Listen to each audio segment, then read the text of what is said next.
All Hit Radio.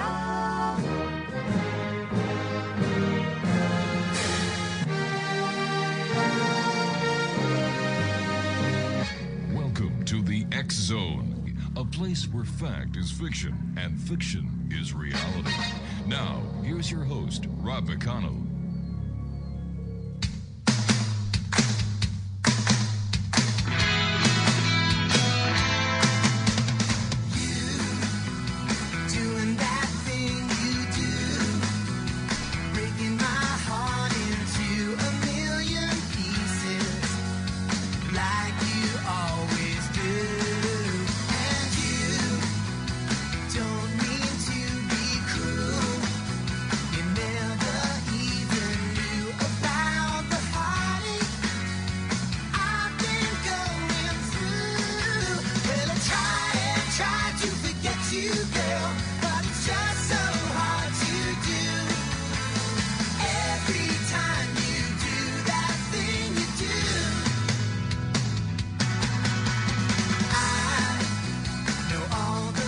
Welcome back to the X Zone, everyone. I am Rob McConnell, and for the next 2 hours, I'm your host and your guide as together we will cross this time-space continuum to a place that I call the X Zone.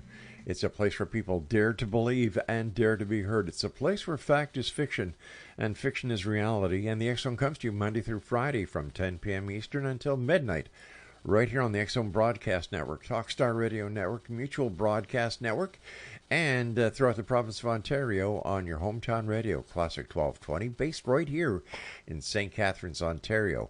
And you can listen to us being streamed by Classic 1220 at classic1220.ca. Tonight we're going to be speaking about one of my favorite subjects, and that's dreaming. I have always been amazed by dreams. What are they? What role do they play? Now, here's a question that I was asked many years ago. When we are awake, are we really dreaming? And when we go to sleep and what we perceive to be a dream, is that reality? Kind of shook my head at that one and said, my gosh, I never thought of that. Well, joining me tonight to try and help me understand dreams better is Dr. Steve Aizenstat.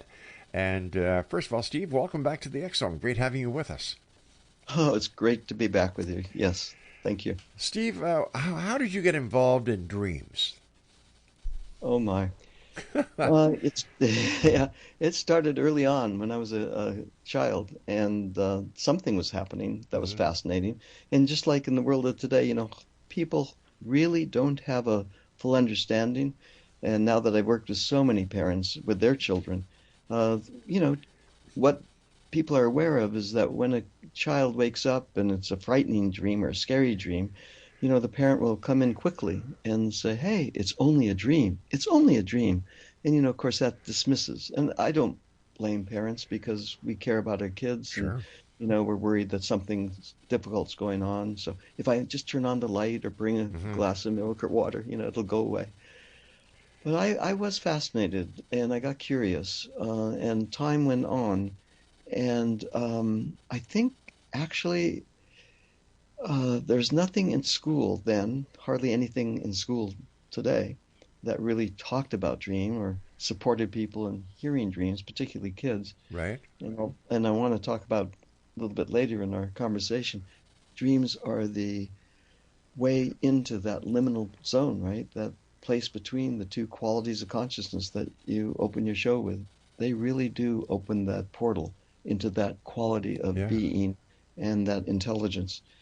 I think what happened for me actually is that I was then 12 years old, and I lived in Los Angeles, and if you go up and over the foothills, you land at the beach, you know, and it was a place called Zuma Beach, still there, and it's big beach with lifeguard stands and food signs every place, and families with, I mean, just lots of people, you know, big parking lots, the whole thing. And I was there with my parents, which was great. And then something happened. I one day noticed on the far left-hand side, there was a jetty, a rock jetty that went out into the sea, and then low tide happened. So the tide receded, the ocean receded, and I could walk around the jetty. And of course, my parents always would say, Steve, just stay in sight, in eyesight. This is a big ocean, and that's known actually for some of the waves action there. So just stay, around in the proximity of where we are. But, I was naturally curious. Of course. I'm a bit rebellious, but it wasn't out of rebellion. It was mostly curiosity. I went around that jetty, that rock peninsula, and to the other side of the beach. And oh my goodness, I think this is the origin story, if you will. When I was there, the tide was out, and of course you're sitting on rock, right? The tide pools are magical with all the things that are swimming about underneath, and the kelp is different colors, and the sea anemone, and on it goes. And I'm sitting there just in reflection, just, really in awe, I would say, a bit of wonder, really in wonder. And I just felt the place alive, as if everything had a story to tell. And right at that moment, I heard a voice behind me. And the voice said, "Did you know that rocks can talk?" Did you know that? And I thought, well, wait a minute. I mean, I knew that. That's what I was experiencing. That's what happens at night when I'm in dream time. But I didn't know anybody else would know that or talk about that. I looked back, and maybe he was 6, 17, 18, with a surfboard under his arm. Right. And of course, when you're 12 and that man with a surfboard walks by, he's a god, right? Yeah. Literally. Yeah, truly. And I said, oh, well, yes, I did know, but I didn't know anybody else knew. Oh, yes. In the dream time, everything comes awake. I went, whoa, okay. That moment changed everything for me. That the world is alive, that dreams are originating not only in the psyche of people, from the dreaming psyche, but in the plants and the creatures and the stones and the buildings. It's different when you begin to appreciate dream time in that way. Well, let's finish that off in 10 seconds. The tide came back, right? And I almost missed that. Oh, gosh. So I got up and ran as fast as I could, found my parents, and they, of course, said, where have you been? I said, and just walking about. What are you going to say, right? I've been to the other side where dreams are and the things are alive. No, I didn't say that. But it made a deep impression, and that story goes on. If we get into, I was blessed to be in Australia working with Aboriginal elders of the dream time and many, many different people in indigenous traditions, native cultures, where dreams are very, very much valued. Steve, what is the physiological aspect of dreams? How are dreams formed? Yeah, that is a good question, of course. And in the dream tending approach, it's kind of like almost a mantra that the body is always dreaming. The body is always dreaming. So something happens physiologically, and our body is picking something up and in some form or fashion sends a signal, and dreams will respond. And let me say that happens when people are dealing with physiological affliction, illness. Yeah. And that's a whole bunch of the work that I do, is working with people with a disease syndrome of one sort or the next, and dreams are so helpful there. And we can talk about that later on if you'd like. I'd love to. Yeah. Okay, yeah, that people get a lot out of that. And then, of course, when the dream state happens, we all dream. We dream necessarily. Everybody does. There's a time in sleep. It's called REM sleep, right, where the mind, the brain waves shift into a different quality, and dreams then come awake. We don't always remember them, and sometimes they're not in picture language, which we sometimes imagine dreams only to be, but they're in moods or in gestures or in sounds. I know that when people wake up and they just don't feel right, and they scan, right? They scan their life. There's nothing really hard that happened in my relationship or in my marriage or my partner, and there's nothing really at work or in my life with friends or peer groups going on. I don't know why I'm so troubled. And the classic saying, I woke up on the wrong side of the bed.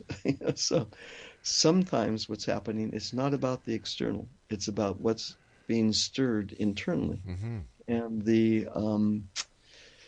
And truly, the night life, the dream life, the interactions between figures and landscapes and so on, something goes on there that is troublesome, and then we wake up in a bad mood, so to speak. So I often experience dreams as that mood in part, and I have ways that people can work with the mood as if it were a dream, because in some ways it is, and that you can really hear the story that lives behind that mood. Very helpful, really informs and offers guidance in our life. Steve, when people work night shift and then they go to day shift, are the dreams that one has during the day different from the dreams that one has at night? Yeah. The reason I chuckled is my daughter was recently married, and she married an ER doctor. Oh, boy. And, oh, boy. Talk about hectic life, right? Oh, my wife's a nurse, so I know that life very well. Okay, you know that one. And it's night shifts, Mm-hmm. night shifts, night shifts, night shifts, night shifts. So that topic of conversation comes up often. I have two responses. One is the dreams, no, there's a lot of similarity. What happens, though, is that there's a lot of agitation that occurs because the sleep cycle is different, right? Mm-hmm. And it's reported again and again and again that it does take, energetically, it takes a lot out of people when you stay on that night-day shift switch. It does take energy from the body. The images come. The curious thing is that when you're at night and you're working and then you come back home and then you're sleeping when the sun is out, right? And yes. Activity in the world is very active. So you're kind of in lunar consciousness, which is the place of the dream time, Mm-hmm. and you're in the solar consciousness because that's the time of the daytime. Dreams happen; they have to. Dreams, it's a function of being alive. Because you can interrupt people's sleep by when that I described REM. Now Yes. It's just off the shelf, right? You can just interrupt that. But if you don't have some of that REM sleep, that dream time, you really do have a really, really hard time. In fact, you go kind of crazy, and it's not healthy or helpful. And so the body's going to try to capture that, and you'll go into some kind of a, hallucinatory state of some sort, Right. just to get that experience. That's one answer. The other is All right, why don't we have the other answer on the other side of this very short commercial break I have to take right now, Steve? Perfect. Exonation, our guest this hour is Dr. Stephen, and I'm going to try and say the name right, Aizenstat. Perfect. Okay, there we go.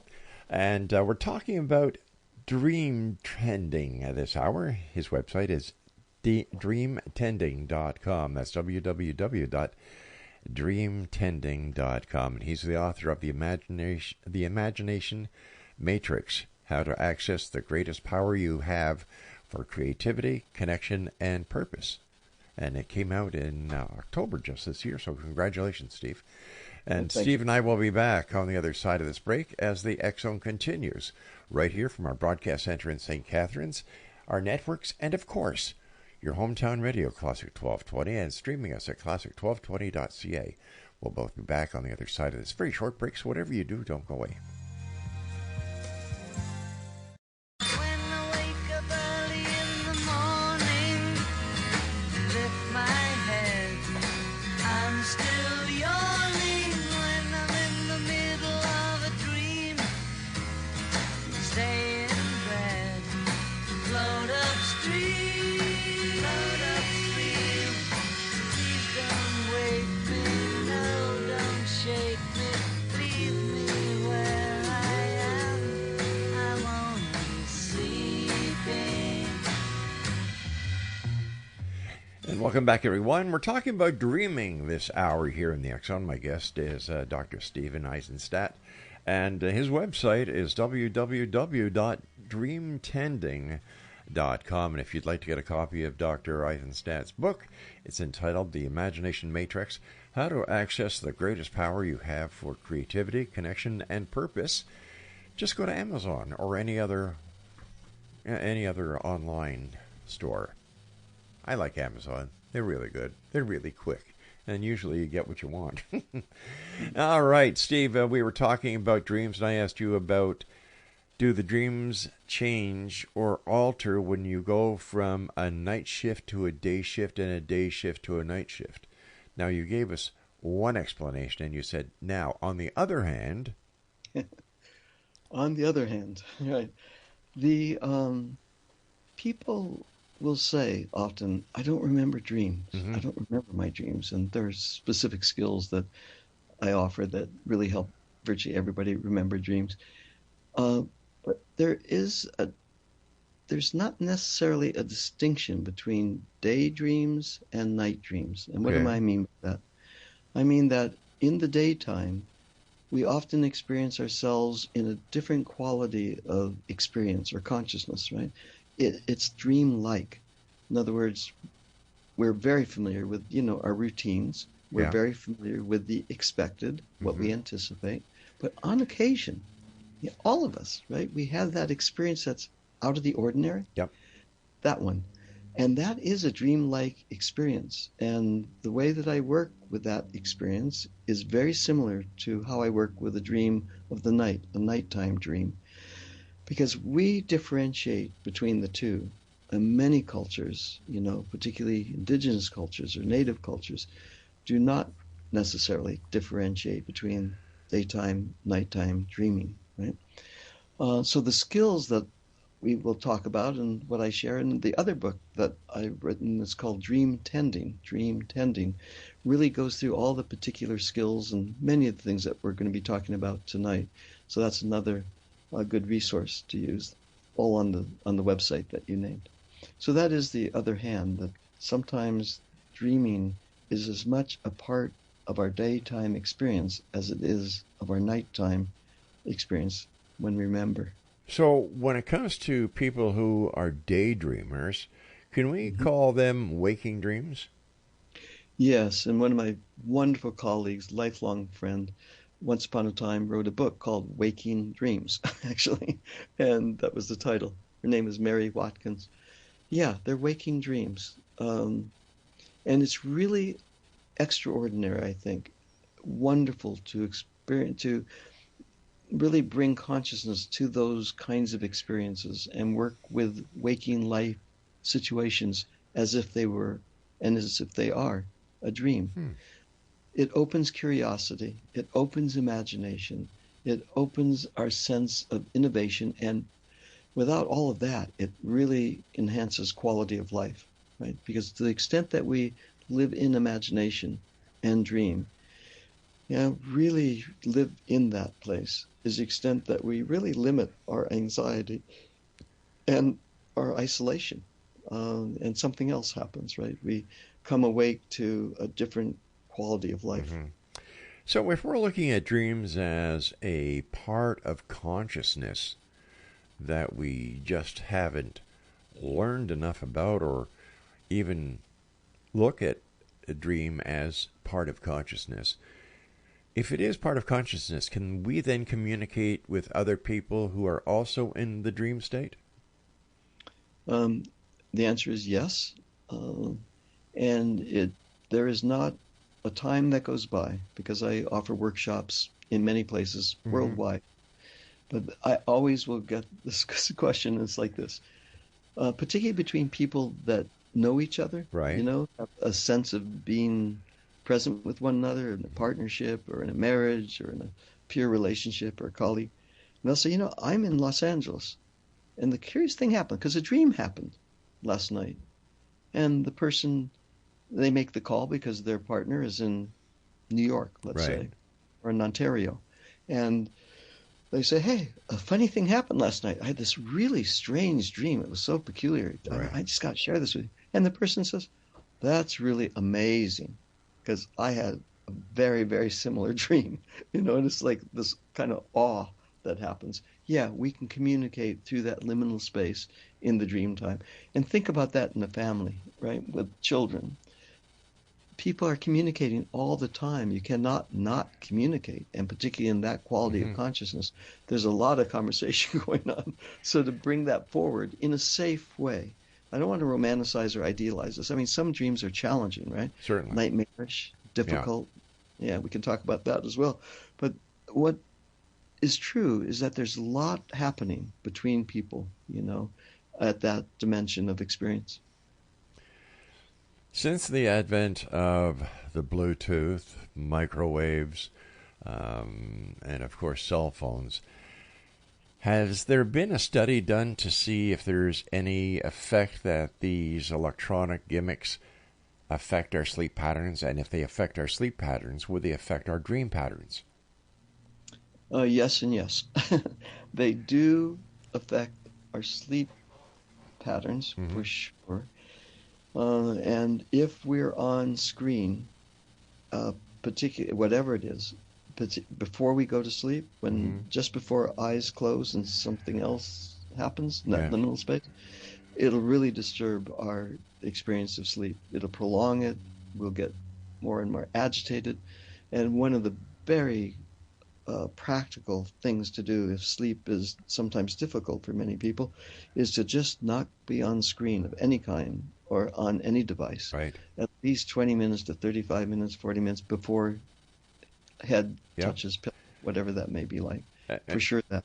And I can concur with that 100% because when I get home at night from after doing the show here, I've been facing 4 computer screens, TV camera, studio lights, and when I get home, I like to sit in the dark for at least a half hour. Oh, yes. And I just kind of veg out. And when I go to bed, because I feel tired, I have a great night's sleep. Yeah, absolutely. And my wife, God bless her, she likes to do a lot of Christmas shopping at this time of the year when she goes to bed. And I say, honey, you want to get a good night's sleep? You don't need to take any over-the-counter, Nidal or whatever. You just need to shut down. Put that phone down and give your mind and body a chance to veg. And she says, well, who's the nurse here, you or me? And I say, well, okay, hon. Like my dad said, there's 2 words that'll keep any marriage going for several years. And I said, what's that, Dad? He said, Jack Daniels. So there you go. A little kudo to my dad there. There you go. I have to say, the new research is just coming out about those remedies to go to sleep. We have to be somewhat conscious and careful of now, like Benadryl or anything that has that in it. Yeah. Because it's showing up in the research that creates something of a dysfunction in the brain. Really? But sitting in the dark, are you kidding? I can't imagine anything more useful before sleep time comes, right? We're in liminal space then. Yeah. And in preparation. And the other part of that is also true in the morning, right? If I were to say, and I invite everybody that's listening, just take a guess. You can even write it down somewhere. What percentage of people, before they get out of bed, when eyes open, reach for the cell phone? The first thing we do is reach for that cell phone. We're looking for messages. Yeah. We're looking for affirmation. We're looking for something. I must be the oddball in society because the first thing I do when I open my eyes is make my way to the kitchen where I grab a cup of coffee, and then I go sit back in the chair that I was sitting in 6 hours before vegging out. There you go. Perfect, right? Yeah. Yeah, it's a different way of living life to be. And that's the top place in that veg out place, as you were saying, in that, liminal space there between awake and asleep. There's that, and that's the place to lie quiet or to go into a different zone. And that's where dreams will come forward and present themselves. But if we wake up and immediately go to a device or immediately go into the plans for the day, we all do that, right? What are we needing to prepare for? What are the expectations of the day? What's waiting for us? What's on the list? As soon as we go to the rational mind, the dream time dissipates and leaves us. And then we miss out on the incredible intelligence and guidance and often and really important support or warnings that are available in that quality of life. Doing this show for the past 30 some odd years, I've talked to a lot of people who firmly believe that a member of their family who passes away comes to them in a dream and says farewell. Oh, yeah, Yeah. yes, absolutely, yes. The say, and everybody frames it differently. It can become mythopoetic, it can be framed that way. It can be framed all kinds of ways. But yes, a person dies, but their soul body, or their whatever we're going to choose to, how we're going to characterize that, their presence is still, in journey, and they will present themselves in the way of the dream. And of course, some cultures, the Day of the Dead, they'll have times set and rituals created, and now there's movies and cartoons and books written about the importance of really hosting the presence of those that are transitioning. I mean, it's said in the field of archetypal psychology, James Hillman and others going back through the lineage, will talk about the importance of putting something out and listening, being a good host, because without our presence, without our hosting the journey of the person that's died, particularly if they're close to us, that person doesn't have the full opportunity to sustain their journey. And the key there is, as they sustain their journey, they evolve. They don't stop. Even people that have been really hard in life, and I'm talking really tough, that we've grown up with, and they hurt us in a number of ways. At the time of passing, though, I mean, I'm not romanticizing because there's a lot of work that needs to be done in that, but at the time of passing, if we can host, their journey continues, and they do develop, they do evolve. And as they evolve, really helps us personally in our evolution. Steve, stand by. I've got to take another break here. And okay. Exo Nation, our guest this hour is Dr. Steve Aizenstat, and he's got two books. Number one is The Imagination Matrix, How to Access the Greatest Power You Have for Creativity, Connection, and Purpose, and also Dream Tending. And you can get those both at Amazon. And the good doctor and I will be back on the other side of this break as we continue talking about dreaming right here in the X Zone with yours truly, Rob McConnell. So whatever you do, don't go away. And also, if you'd like to send me an email, xzone@xzoneradiotv.com. And our main website where you can listen to all of the X Zone shows and all the shows produced here at the X Zone Broadcast Network. Just go to www.xzbn.net.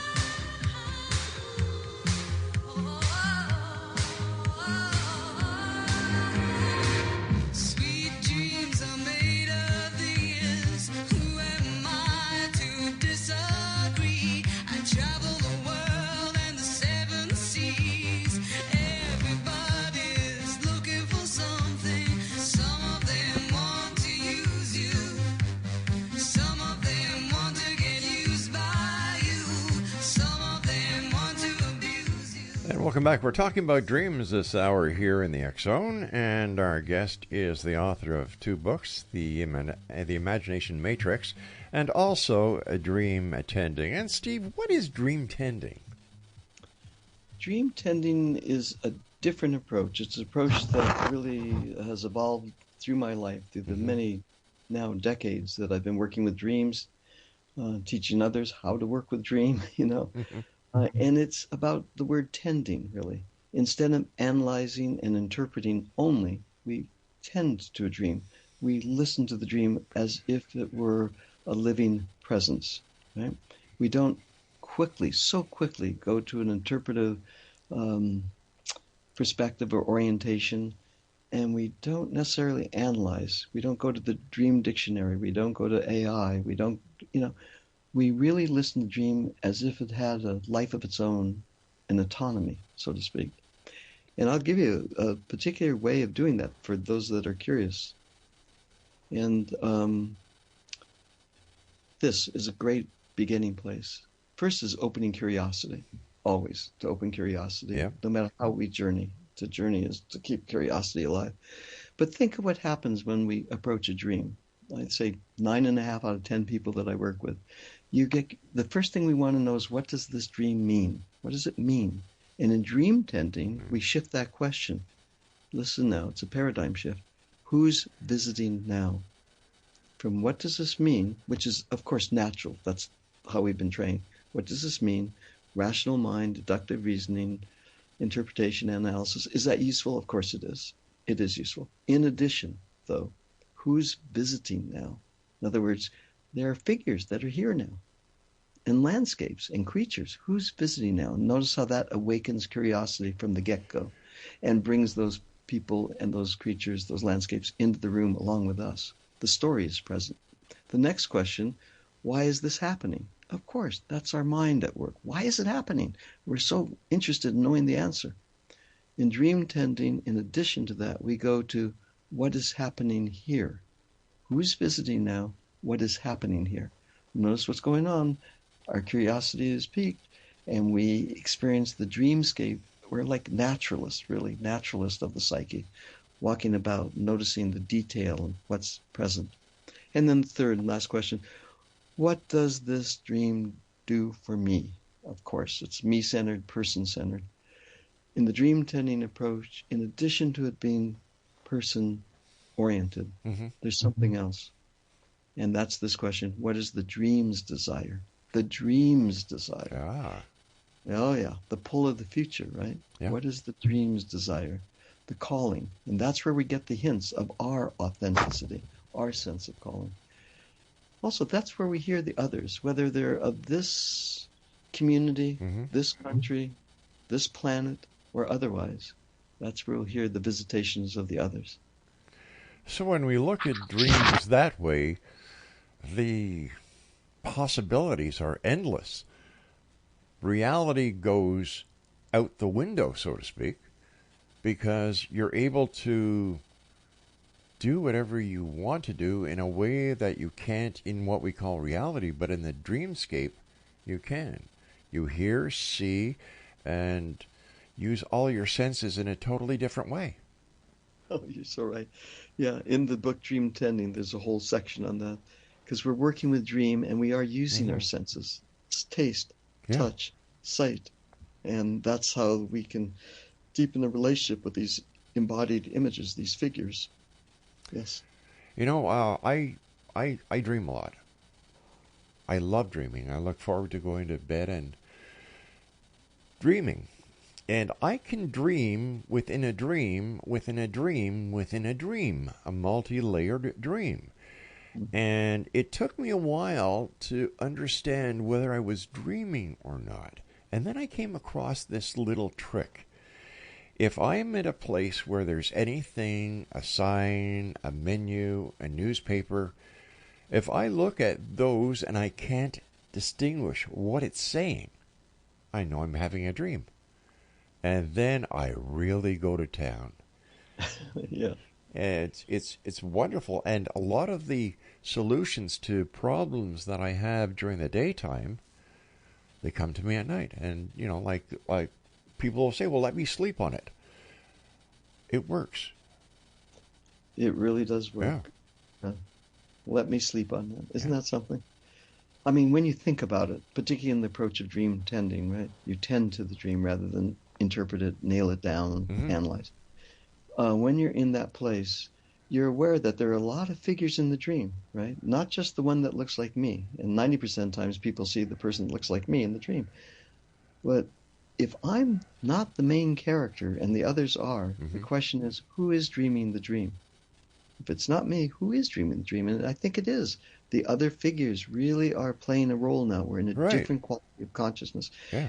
And yes, they will offer information about the problems of the day, our life, our health, Yeah. our well-being, etc. It, Yes. it seems as if you go onto the holodeck, or you're using the analogy of the Matrix. All what we thought was science fiction years ago is turning Yeah. into reality. Oh, so true. Yeah. And I think that in years to come, I hope it's in my time, that these discoveries will open up the possibilities to so many and will enhance their lives in a way that they never thought it could be enhanced. I think so. I do. And sci-fi forever seems to be the predictor of the Hmm. future. Yeah, it does. The people that are doing, I mean, the really authentic Right. sci-fi, not the manufactured, but it really does offer hints and clues of what is about to unveil. Now, we're faced with a challenge, though, in the world of today, because with artificial intelligence and everything else, things are sped up, and it becomes increasingly difficult to differentiate between the authentic possibility and the Right. manufactured. And much of what's in artificial intelligence and all of that, Hmm. or screen, is a kind of intelligence that's created by a code. That's usually the programmer's Sure. code, and usually designed to commodify or sell a product of some sort. So, without getting into that whole wrap, I think one of the ways that we can really find the true hints, Hmm. those that are really pushing us forward, is to look in a dream and notice what's odd, Yes. what's peculiar, Right. what's out of the ordinary. Yeah, like when Not I much. look at the signs and I can't read them, or if I look at the newspaper and I can't read it. Exactly, Yeah. yes. So is it possible that up until this time in our evolution, where we are learning these things, that we were using artificial intelligence by ourselves, because what we were creating was artificial in our dreams, right? And if we're looking at artificial intelligence being the brainchild of the programmer, then if the programmer is the person who developed the artificial intelligence, then that would make God, or the deity that we believe in, to be the programmer of our reality. Yes, in one of my dream tending training programs, Hmm. and I have a new one coming up actually, the very beginning place where you start with, and it's 4 different modules, and it's all on the website. The There was a really extraordinary person who was very, very gifted, and I won't use his name, and I won't even tell the company, but he was highly, highly esteemed, and he was a programmer. And he started to resent how people would literalize, and kind of, oh, I don't know, marginalize the beauty of what it is to write program. Oh yes, For that's it. him, Yeah, it's a creative process. big time. In fact, there would not be artificial intelligence or Yeah. anything else without the dream. The dream comes first, Yes, it does. inspiration happens. Yeah, And I use that all the time when I'm producing a video. I get the absolutely. video in my mind, and how I want it shot, where I want the shots done, and then when it's in production, I can see the dream evolving. And then when you bring it into the editing suite, you've got all your ideas, all your shots, and you put them all together, and bango, there's that video that you dreamt of. Yeah, absolutely. The new technologies, they need us and the dreaming as much as we Hmm. need their assistance, their their support. It goes both ways, and it's wonderful to really allow the dreams that are moving through to come forward and have artistic Yeah. expression in all these different mediums. You were talking about 4 quadrants before. Are they the 4 quadrants of the brain? And if so, what are they? Yeah, there are 4 quadrants, I think, of imagination, uh, and not only of the brain, but for me, when we're in the web of imagination, in the matrix of imagination, when we're in the dream time, right? I always look for 4 different qualities. One is earth. There's just that generative quality of the earth, the rhythms of nature. Yes. And in every dream, we can connect that to the setting of the dream, which is usually the most neglected of all elements of a dream. But there is a setting in a dream, and the qualities of the regenerative experience of earth and nature. The second is the sense of story, and these figures that we've just talked about, Right. They have stories to tell. So that would be the second quadrant. And when they're present and when we deepen a relationship, when we befriend them, when we get to know them really, really well, as they get to know us, there's a conversation that happens. And then incredible things evolve. The third is just what we talked about, machine.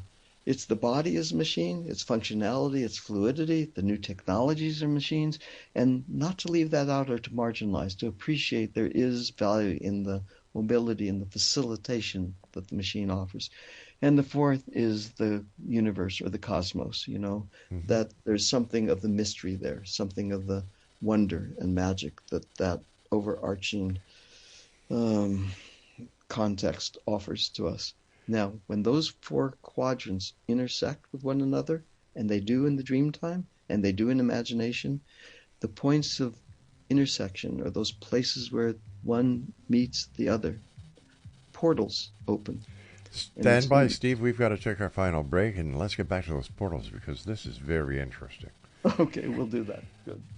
Exonation, our guest is Steve Aizenstat, and if you'd like to find out more about him, visit his website, dreamtending.com. That's dreamtending.com, and we'll be back as we wrap up the first hour here in the X Zone from our broadcast center and studios in St. Catharines, Ontario, Canada.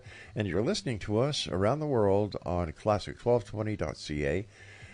That's it. Our good friends at classic1220.ca at Classic 1220 CFAJ in St. Catharines. So whatever you do, don't go away.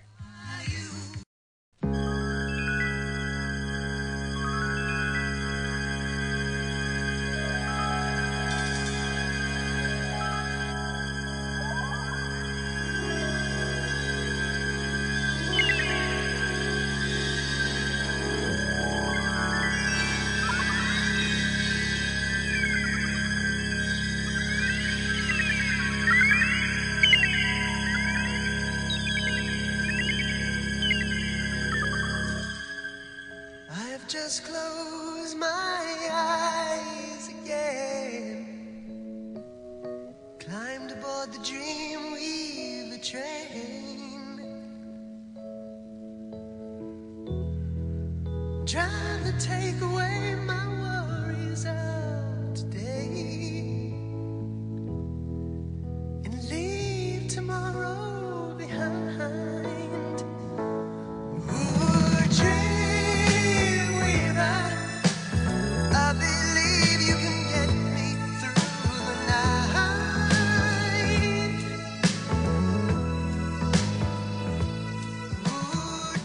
That's Dreamweaver by Gary Wright. Well, we have the original Dreamweaver with us tonight, Dr. Steve Aizenstat. And if you'd like to get more information about the good doctor and all that he does, he's got a great website, Exonation. Be prepared to spend some time there at dreamtending.com. And first of all, Steve, I want to thank you so much for joining us and for sharing with us and giving a lot of people a brand new perspective on dreaming. And I'm sure that if they go to your website, they could get a lot more information. But you were telling me during the last commercial break that you are going to have something very special for people on Tuesday. That's true. Next Tuesday, I'm going to be offering a free, of course, open house for people that are curious and want to learn more about Dream. And you can get all the information from the website, and you tune in, and I'll be there, and you can ask questions. I'll work with Dream and Dream Image, so you have a real felt sense of what it's like. And yeah, I would love to invite people that are listening now to join us for this. We were talking about portals before we went to the last break, and I was wondering if we could pick it up where we left off. We can, and let's also appreciate the song Dreamweaver, right? because it's going to be through these portals that who are we going to meet, you know? Yeah, we know that we're journeying now through the portal. Right. We're exploring consciousness. We're exploring the, you know, what is Joseph Campbell says again and again, you know, the outer reaches of inner space and the inner reaches of outer space, Yeah. right? We're there. And what a gift it is to meet the dream weaver and the many dream weavers. We discover that when we're journeying in the dream time, in the imagination matrix, in the tapestry, in the patterning, in the weavings that are happening there, we discover that we can't do it on our own. I mean, we think we can because that's our training, but actually we are journeying with a group of companions in the imagination matrix. I call them the soul companions. These are figures that are important to us. They're people that we've known, mentors, teachers, members of our family, right? Going back generations sometimes. Mm-hmm.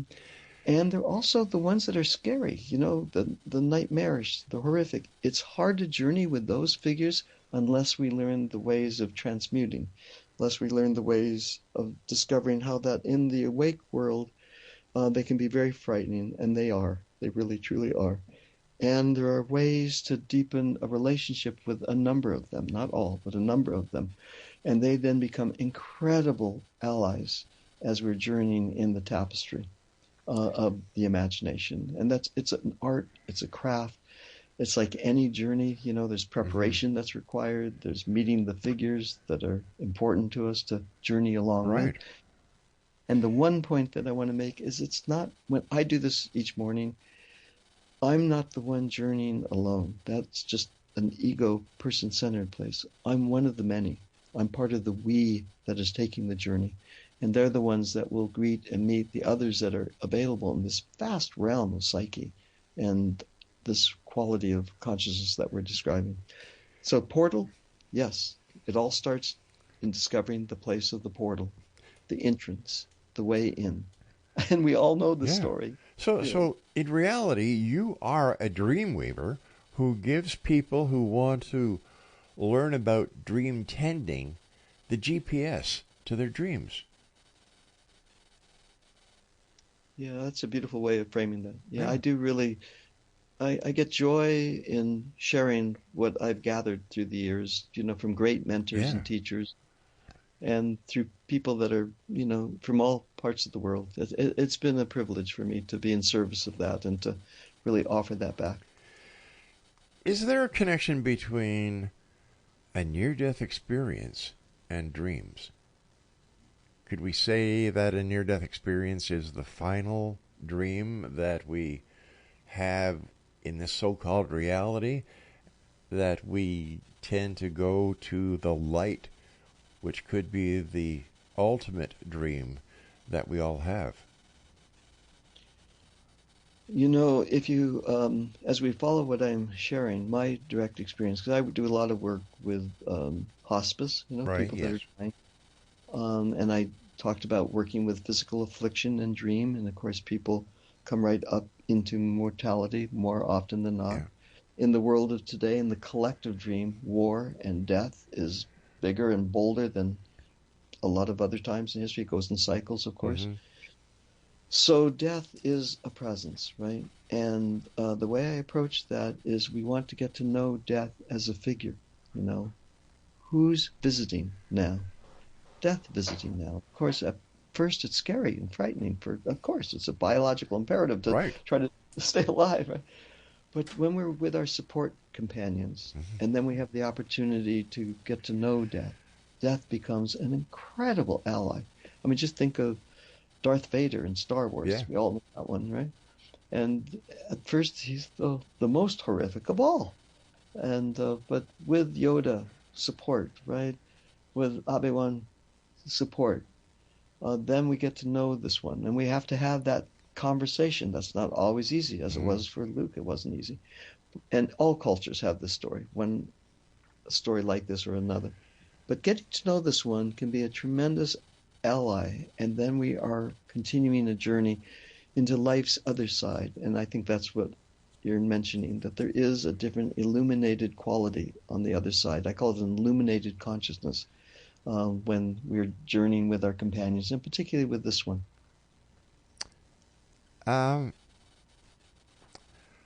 When people talk about death, and they know that I talk to a lot of people who have had the body experience, who've had the near-death experience, they know that I've talked to people who believe that there is much more to this life than we will ever know at this time.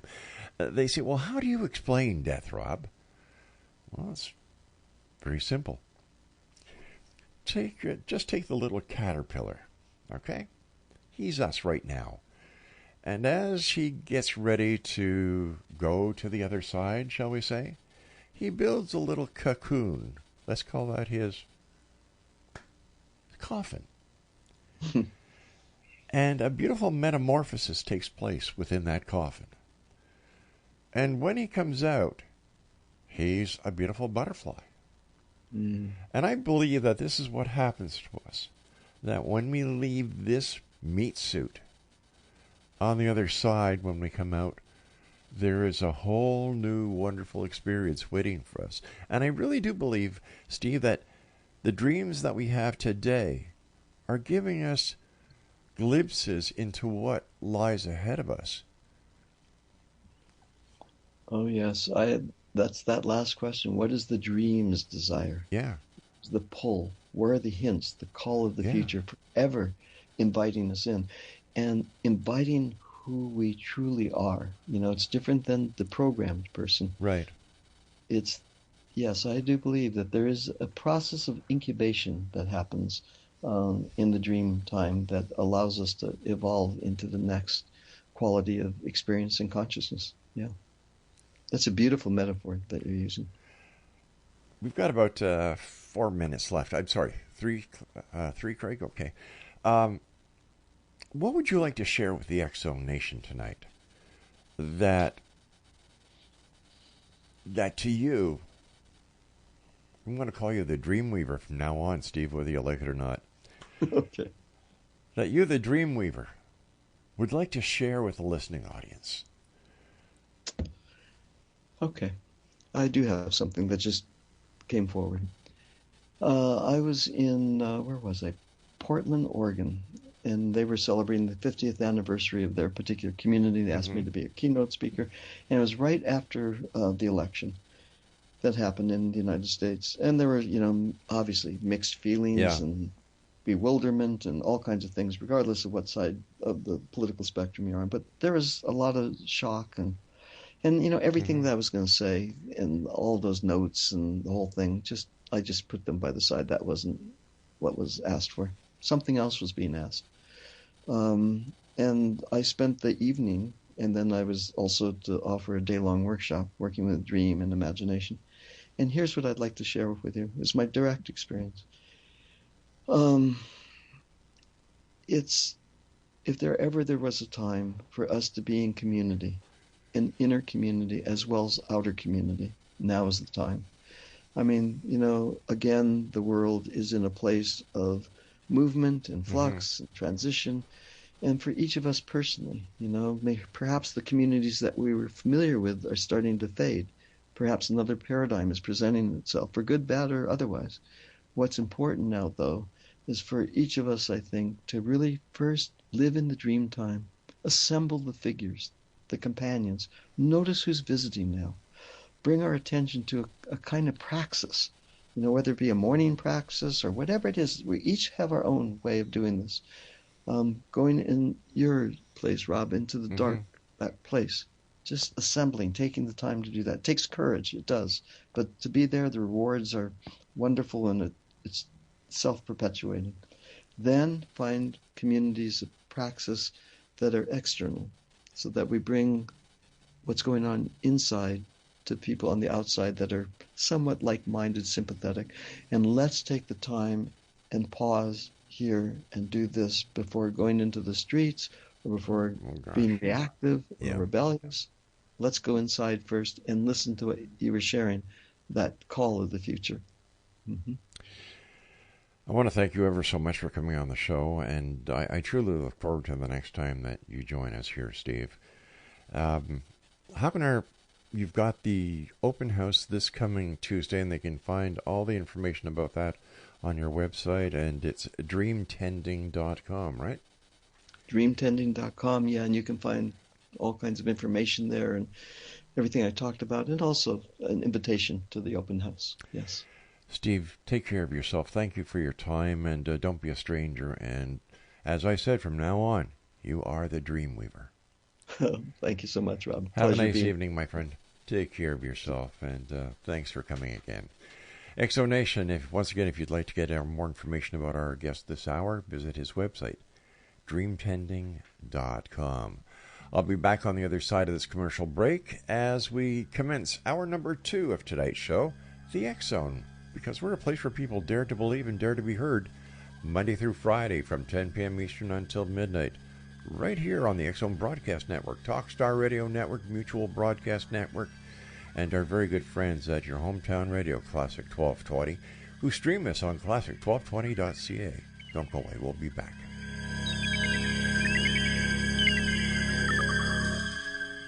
I've just closed my eyes again, climbed aboard the dream.